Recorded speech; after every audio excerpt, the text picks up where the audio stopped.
2025년에 절반의 시간을 하나님의 은혜 가운데 보내고 한 해의 첫 열매를 거두는 기쁨을 맥주 감사절 예배로 하나님 앞에 예배를 드립니다. 맥주 감사절은 과거에 이스라엘 백성들이 애굽의 종에서 풀려나서 자기들이 스스로 이제 씨앗을 뿌리고 거둬들인 것에 대해서 이렇게 우리가 수고하고 애쓴 것에 대해 귀한 열매를 주시는 분은 하나님이시라고 하는 신앙의 고백 가운데 하나님 앞에 감사의 절기의 예배를 드림으로 시작이 됐습니다. 오늘날 우리는 대부분 직접 농사를 짓지는 않습니다.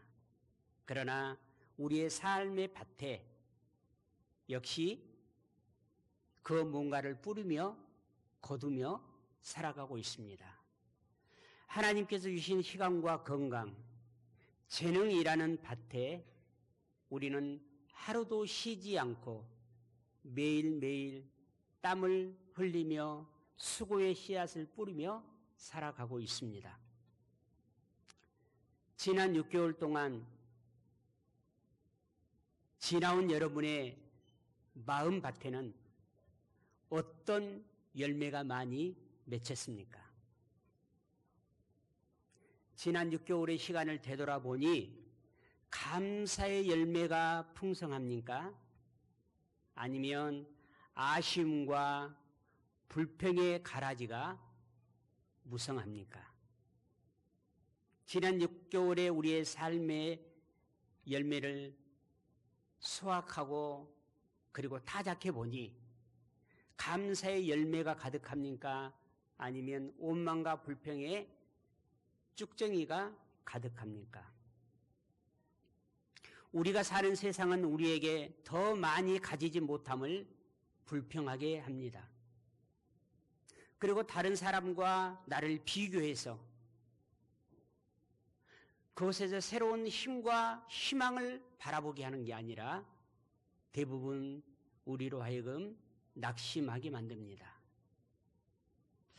감사가 당연한 것이 아니라 아주 특별한 시대가 되어져 버린 이 시대를 우리는 지금 살아가고 있습니다. 상실의 시대 그리고 만족이 없는 그런 시대 속에 우리는 살아가고 있습니다. 그러나 오늘 이 시간 하나님의 말씀을 통해서 우리의 영적 시선을 하나님께로 교정하고 삶의 모든 순간에 숨겨진 우리의 감사의 제목들을 발견하며 또 하나님께서 진정 기뻐하시는 감사의 열매로 오늘 하나님 앞에 예배드리는 그런 결단의 복된 시간이 되시기를 간절히 소망합니다.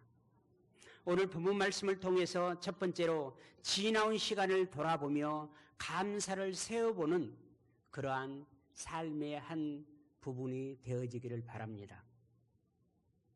오늘 말씀 본문은 이렇게 시작합니다. 7주를 셀지니라고 명령으로서 시작이 됩니다.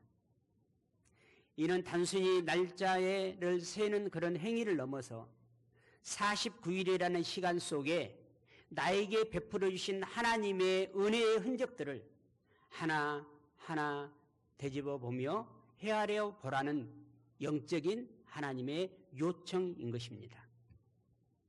우리도 지난 6개월을 되돌아봅시다. 감사한 일이 별로 없었다라고 생각하십니까? 그렇다면 우리의 감사의 기준이 너무 높기 때문일 것입니다. 오늘 아침 눈을 뜨고 호흡을 허락하신 하나님의 은혜, 오늘 두 발로 걸어 이 예배의 자리에 나올 수 있도록 건강을 주신 하나님의 은혜, 사랑하는 가족이 있고 그 가족 속에서 서로 보듬음과 격려와 웃음의 소리가 있는 그런 하나님의 은혜, 하루하루 살아가기가 고단하고 그리고 하루를 마치고 피곤하고 지친 그 몸을 이끌고 쉼이 있는 집으로 돌아갈 수 있는 집이 있다라고 하는 은혜. 때로는 우리를 힘들게 했지만 여전히 그럼에도 내가 일할 수 있는 일터가 있다는 것에 대한 감사. 이 모든 것들이 당연한 것이 아니라 하나님의 세밀하신 은혜였음을 우리는 고백하게 됩니다. 때로는 우리는 가파른 고난과 어둠의 긴 터널과 그리고 넘어가기에 벅찬 언덕을 넘기도 했습니다. 지난 6개월 동안 살아오면서 예기치 못했던 질병으로 고통의 시간을 보냈던 순간도 있을 것입니다. 또 가족 간의 관계, 이웃 간의 관계 속에서 어려움을 겪는 시간도 있었겠지요.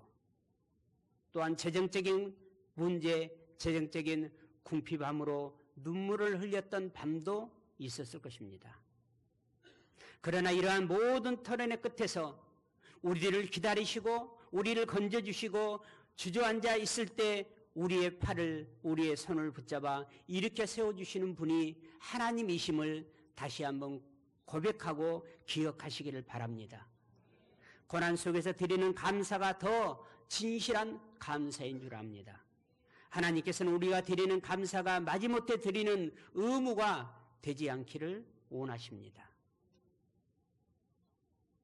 10절은 이렇게 말씀합니다. 내게 복을 주신 대로 내 힘을 헤아려 자원하는 예물을 드리고 곧 받은 복을 헤아릴 때 감사의 마음 깊은 곳에서부터 자발적으로 하나님이 주신 은혜에 감사해서 기쁨으로 하나님 앞에 드리고 우리가 지금 이 자리, 예배의 자리에 있어야 합니다.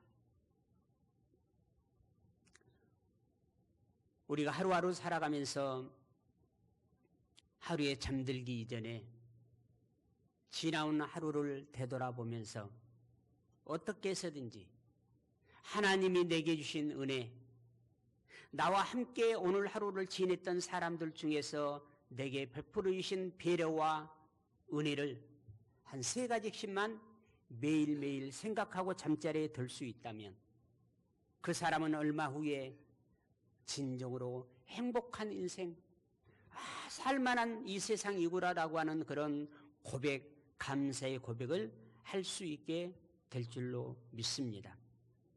그러나 우리의 삶이 얼마나 큰 하나님의 은혜와 나와 더불어 함께 살아가는 모든 사람들의 은혜에 둘러싸여서 살아가고 있다는 것을 깨닫지 못하고 살아가는 아쉬움이 있습니다.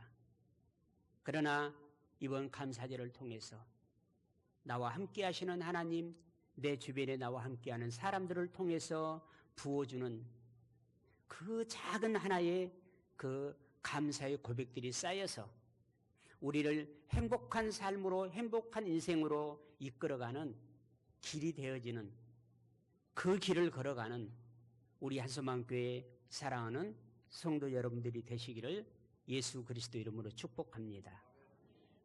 두 번째 11절에는 함께 나누며 감사를 나에게서 차곡차곡 쌓아두지 말고 흘러보내라 라고 이렇게 말합니다. 하나님께서 원하시는 감사는, 하나님께서 원하시는 부요함은, 하나님께서 우리에게 주시는 성공의 열매는 나 혼자 누리고 끝나라고 죽은 이기적인 감사가 아닙니다. 그것을 흘러보냄으로 더 큰 감사의 기쁨을 얻도록 하나님은 말씀하셨습니다. 11절에 감사의 축제가 반드시 함께해야 한다라고 하는 것, 사람들과 함께해야 한다라고 하는 것을 구체적으로 언급해주고 있습니다. 누구와 감사해야 될까요? 너와 내 자녀와 노비와 내인과 객과 가부와 고아와 함께 즐거워하라고 말씀했습니다. 이는 나의 혈육의 가족을 넘어서 영적인 지도자, 그리고 우리 사회의 가장 연약한 이웃들, 객과 고아와 가부까지를 포함한 곧 하나의 공동체적인 나눔을 명령하고 계시는 것입니다. 진정한 감사는 나눔을 통해서 그의 깊이와 넓이가 점점 확장되어져 가는 것이 하나님 안에 주어진 성공이요 부요함인 것입니다. 하나님께서 우리에게 복을 주시는 이유는 그 복을 나만의 창고에 쌓아두라는 것이 아니라 세상으로 흘러보내는 축복의 통로가 되라는 사명 때문입니다. 나의 감사가 이웃에게 흘러갈 때 그곳에서 또 다른 감사의 열매를 맺게 합니다. 우리 한소망 공동체는 늘 맥주감사절, 추수감사절에 하나님의 은혜가 감사해서 드려진 우리 모든 성도들의 예물을 다 흘러보냈습니다. 이 지역에 흘러보냈고, 그리고 필요한 것을 흘려보냈고, 우리 믿음의 가족 가운데 필요한 분들에게 다 흘러보냈습니다. 우리의 나눔이요 꼭 거창할 필요는 없습니다. 꼭 큰 것이어야 될 필요도 없는 것입니다. 나눔 그 자체는 거창하지 않아도 그것은 큰 축복의 씨앗이 되기 때문입니다. 사랑하는 성도 여러분, 우리의 삶 속에서 만나는 힘들어하는 직장 동료가 있을 때 그에게 따뜻한 커피 한 잔을 건네면서 위로의 말 한마디, 교회에 새로 나온 성도들에게 먼저 다가가서 그에게 하나님의 사랑을 전하고 따뜻하게 건네는 그 한마디의 인사, 홀로 계시는 어르신들께 우리가 할 수 있는 작은 최선의 것을 드릴 수 있는 그러한 삶, 삶에 쫓기는 청년들을 위로하고 그들에게 밥 한 끼니라도 사줄 수 있는, 그래서 다시 일어설 수 있는, 다시 또 새로운 미래를 향해 출발할 수 있는 새로운 동기를 부여해 주는 이 작은 성금이 곧 하나님이 기뻐하시는 감사의 나눔의 삶인 것입니다. 이 모든 것이 우리의 감사를 구체적으로 표현하고 있듯이 우리 한소망교회 사랑하는 성도 여러분들은 여러분을 만나는 모든 사람들에게 하나님이 내게 주신 것을 내 것이라 하지 아니하고 흘려보낼 수 있는 거룩한 나눔의 실천을 하실 수 있기를 바랍니다. 이러한 나눔을 통해서 그 나눔을 받은 사람이 결과적으로 하나님은 살아계시구나, 하나님은 사랑이시구나, 하나님은 나를 기억하고 계시구나, 이 나라고 하는 존재가 작은 존재, 기억이 없는 존재, 저 저변에 이름 없는 존재가 아니라 그 누군가 기억해주는 존재, 그 누군가 따뜻하게 안아주는 존재구나 라고 하는 그 고백을 할 때 그 고백을 들으신 하나님께서는 가장 기뻐하실 것입니다. 그리고 이러한 삶을 살다가 오늘 우리가 하나님 앞에 드린 이 예배가 하나님이 기뻐하시는 감사의 예배가 될 수 있는 것이죠. 마지막으로 세 번째 12절에 과거를 기억하며 감사의 뿌리를 지키라고 말씀합니다. 너는 애굽에서 종되었던 것을 기억하라. 너는 애굽의 종되었던 시절을 기억하라.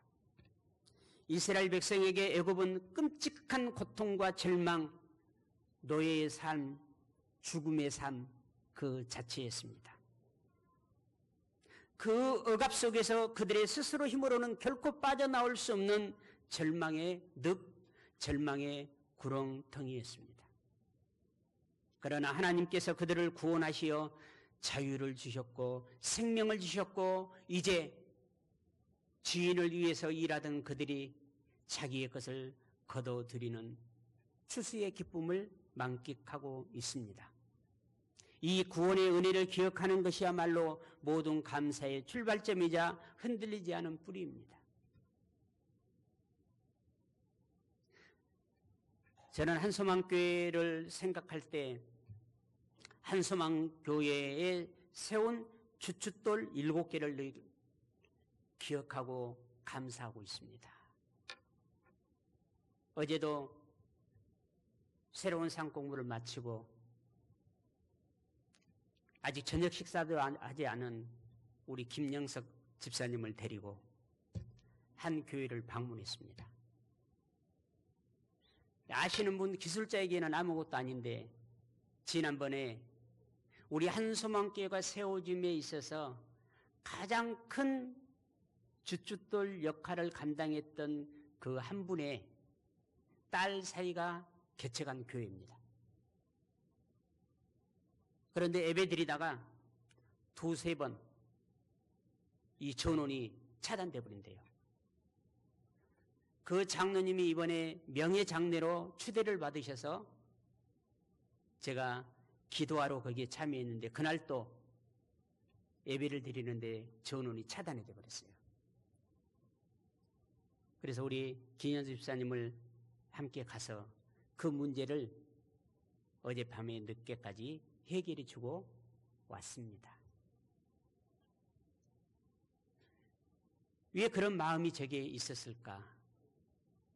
감사의 마음이 있었기 때문에 우리 한소망교회가 세워진 7 꼭지 가운데 한 분, 7 주춧돌 가운데 한 분이 있기 때문에 늘 감사의 마음을 담고 있었어요.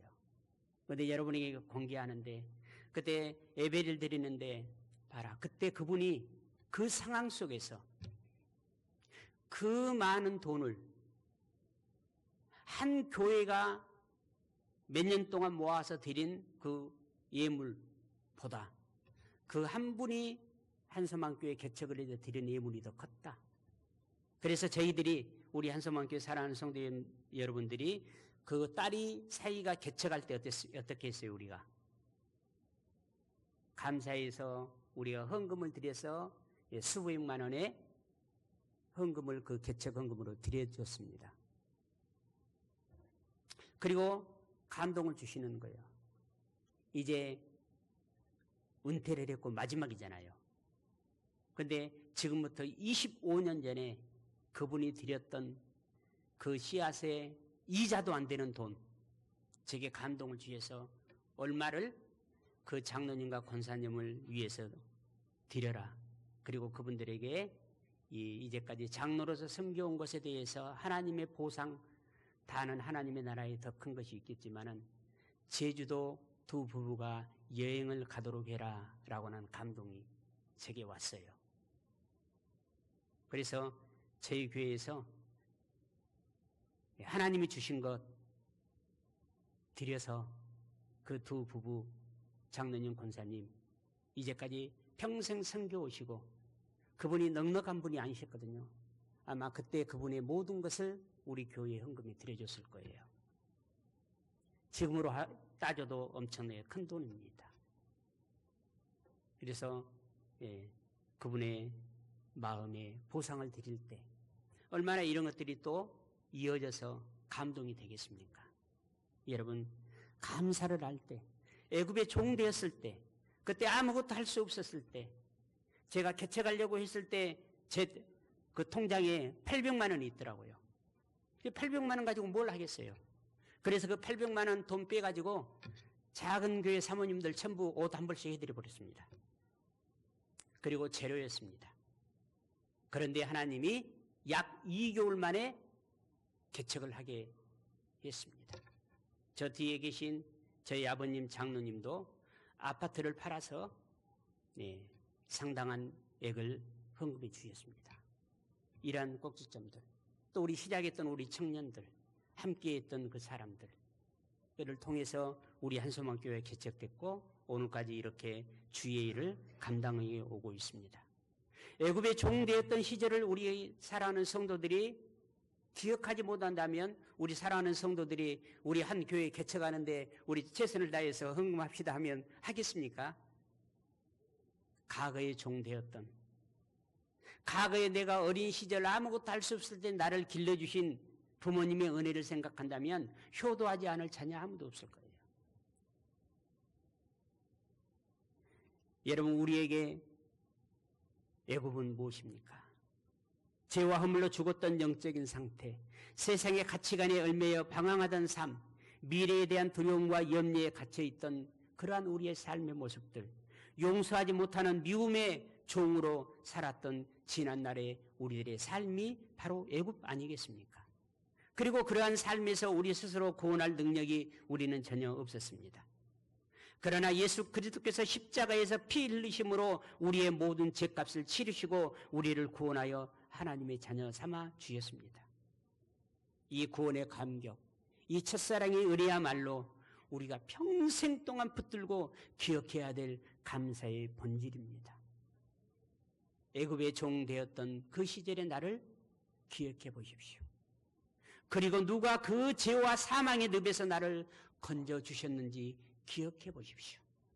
그러면 예수 그리스도의 은혜에, 하나님의 사랑에 감사하지 아니할 사람은 아마 한 사람도 없을 것입니다. 세상의 풍요와 세상의 환경적인 어떤 문제에 치여서 힘들고 어렵다라고는 환경에 치여서 구원의 감격을 잃어버리지 않고 살기를 바랍니다. 내가 어떤 존재였고 어떤 은혜를 입었는지를 기억할 때 현재의 어떤 어려움도 우리를 넘어뜨릴 수 없는 절대 감사의 사람이 될 수 있습니다. 감사의 열매를 맺는 삶으로 여러분 결단하십시다. 사랑하는 성도 여러분, 맥주제는 단순히 절기를 지키는 행사가 아닙니다. 우리의 삶의 방향을 불평해서 감사로, 인색함에서 나눔으로, 잃어버림에서 기억함으로, 내 중심의 삶에서 이타적인 삶으로 전환할 것을 결단하는 시간입니다. 이제 말씀을 맺으면서 오늘 우리는 세 가지를 결단했으면 좋겠습니다. 첫째, 매일 삶 속에서 작은 은혜까지도 세어보겠습니다. 둘째, 나의 감사를 이웃과 나누고 섬김으로 흘러보내겠습니다. 셋째, 나의 죄의 종살이에서 구원하신 십자가 은혜를 평생 기억하며 살겠습니다. 한번 제가 첫째 하면 함께 읽어주시기 바랍니다. 마음에 결단하면서 마음에 새기면서 읽으십시다. 첫째, 삶 속에서 작은 은혜까지도 세어보겠습니다. 둘째, 나의 감사를 이웃과 나누고 섬김으로 흘러보내겠습니다. 셋째, 나의 죄의 종살이에서 구원하신 십자가 은혜를 평생 기억하며 살겠습니다. 아멘. 결단하면 하나님의 은혜 베풀어 주십니다. 이 결단 위에 성령께서 기름 부어 주실 때 우리의 삶은 마침내 하나님께서 기뻐 받으시는 향기로운 감사의 열매로 가득 채워 줄 줄로 믿습니다. 사랑하는 성도 여러분, 이제 남은 2025년 하반기 절반의 삶, 여러분의 가정과 여러분이 함께하는 일터, 그리고 우리 한수만 공동체 위에 더 놀라운 감사의 열매가 주렁주렁 맺히기를 우리 주 예수 그리스도 이름으로 축복합니다. 아멘. 기도하겠습니다. 은혜와 사랑이 풍성하신 하나님 아버지, 지난 반년 동안 한결같은 사랑으로 우리를 품어주시고 가장 좋은 길로 인도하여 주심에 감사를 드립니다. 당연하게 여겼던 모든 것이 주님의 은혜였음을 고백합니다. 오늘 맥주 감사제를 통해 받은 복을 헤아려 자원하는 마음으로 주님께 감사를 드립니다. 주님, 우리의 감사가 입술의 고백에만 머물지 않게 하여 주시옵소서. 우리의 시간과 재능과 물질을 나누어 연약한 이웃을 섬기는 구체적인 삶의 실천으로 이어지게 하옵소서. 무엇보다도 우리를 죄와 사망의 종살이에서 건져주신 십자가의 그 놀라운 은혜를 매 순간 기억하게 하여 주옵소서.